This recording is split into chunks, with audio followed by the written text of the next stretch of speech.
Welcome back to another edition of Gimlets at Golden Hour. I'm Dan. And I'm Aubrey. And today we're going to talk more about barbecue. Oh yeah. As of right now, we have a pork shoulder on my smoker, which is a green egg. I was lucky enough to get it gifted to me from an uncle of mine. He was like, I don't know if I want to mess with this thing. So I was like, I will gladly take that off your hands. Part of the deal was, though, that I have to smoke meat for him every now and then, which I do, but I could probably do more.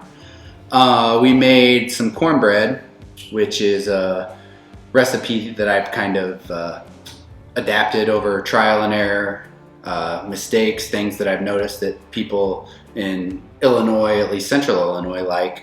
I know barbecue, cornbread as well can be very regional. People put different ingredients in them.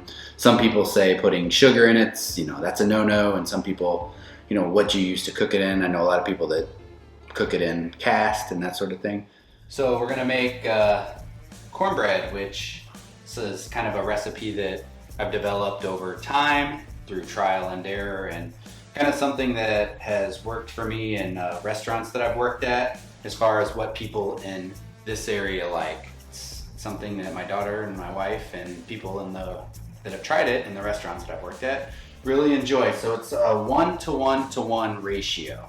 So that means we have 1 cup of flour, 1 cup of cornmeal, 1 cup of sugar, and then we have the baking soda and salt. It's about 1/4 teaspoon of both. Two of the things that I think are very important when you make the cornbread is to sift the dry ingredients, and when you add the wet ingredients, a lot of mistakes that I think people make come with, they overmix it. So at Lexington Barbecue in North Carolina, the old lady the lady that was making the cornbread, she looked at me and these words will stick in my head, don't overmix it. She just kept saying, they overmix it, and it makes the texture kind of dense. I barely mix it together. There's even like chunks of dry particles of the dry ingredients in the bottom that I don't even actually fully incorporate. So those are the two main things, and then just making sure your oven is preheated and ready to go. So we'll go ahead and get started. So we have 1 cup of flour, 1 cup of cornmeal. You can use, organic, local, I guess you could call them higher quality ingredients, but this is just what I had, so this is what I'm rolling with.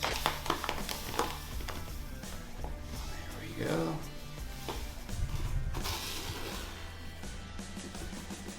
Mixed a little bit, and I'll just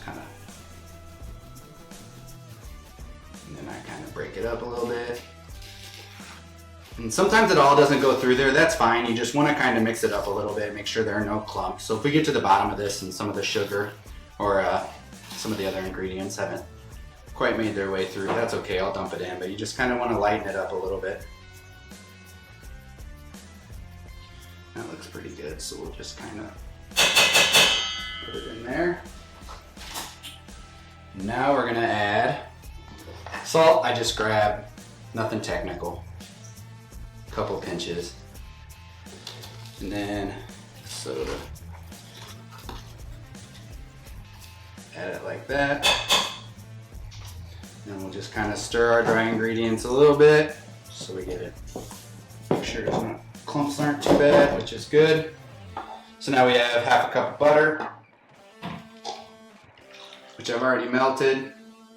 I always add my buttermilk next because the butter can be hot sometimes, especially if you just melted it. You don't want to scramble your eggs and have to start over. So once again, that's a trial and error thing that I've done a couple, 2 or 3 times.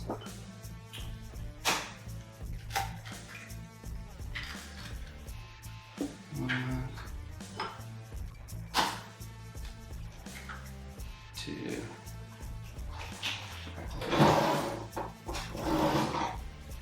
Whisk.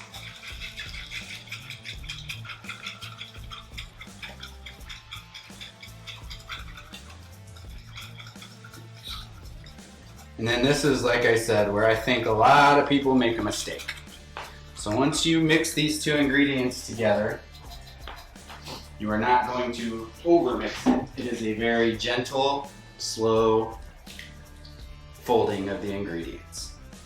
southern accent, don't overmix the cornbread. Like, she's over there just whipping up batches of cornbread. So now we just barely gonna bring it together.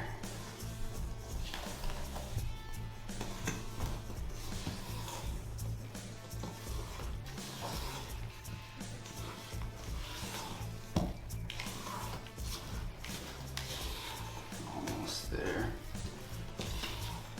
Maybe a couple more.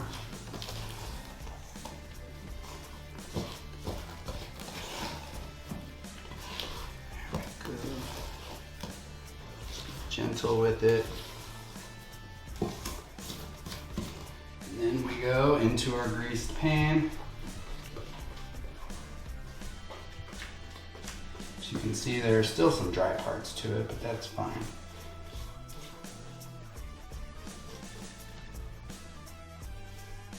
Try to get all that low. This is where my daughter would be begging me to lick the spatula. So we go like that, and then we just kind of try to do our best. Spread it out a little bit so that we're somewhat even. It's good enough. And then we go into our oven, which has been 375 degrees preheated.